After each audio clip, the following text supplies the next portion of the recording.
The city of Porto Alegre has been voted as the Brazilian city with the best quality of life for 4 consecutive years.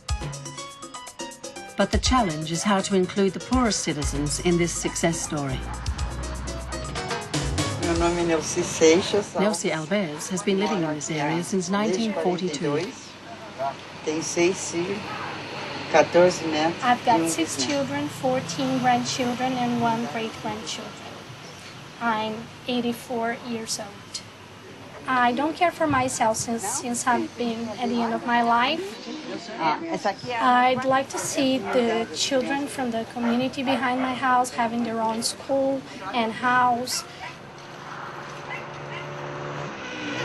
Many rural people moved to Porto Alegre to find work in the construction industry. With no housing available, they built on any available empty space. Previous governments often demolished these dwellings and relocated the people. We were really afraid to wake up one day and have all that machines to vanish us from our place. We never think about our house like a place where we would invest, to buy a chair, to buy a TV, or to redecorate. At the end of the 1980s, Brazil moved from a totalitarian state to a democracy.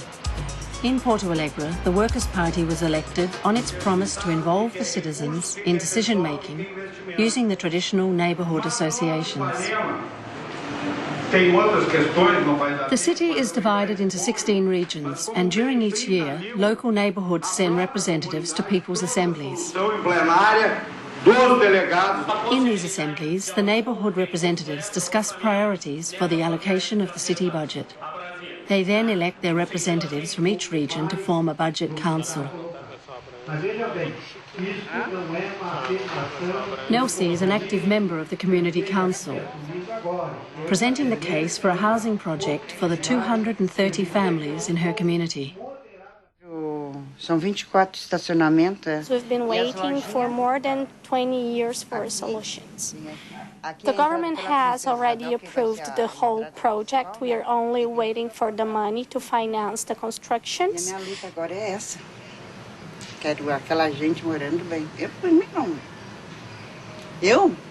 Formada a Associação de Moradores. In '86, we founded the Neighborhood Association because we want to get some money from the government. In 1998, we got the money to make our project, and this was really a victory. The People's Budget Council decides on the priorities for government spending based on a matrix of population and need, and then presents this to the Parliament. Each year in the meetings we have around 16,000 to 20,000 people participating directly when the budget arrived to the Parliament. It's difficult for the formal Parliament to refuse the proposal because it comes based on a lot of participation. They have a kind of a citizen behavior. They appropriate the city as something that belongs to them. See, they act as local mayors sometimes. So what does the mayor think about all this? Eu me sinto muito bem. I believe in this program since I was one of those responsible for starting it 15 years ago. The participatory budget is now part of the organic life of this city. People can change it anytime they please, and this makes it adaptive to their needs.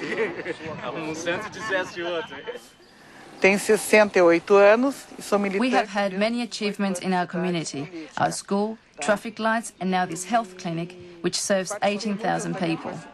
The reason for our success is the strong participation from within the community.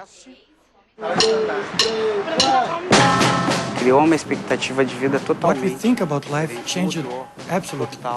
This project began to be a dream for the future of our children, a place where our children could exercise their rights of playing, running, jumping, to make everything that any children has the right to do and couldn't do in the old way that we were living.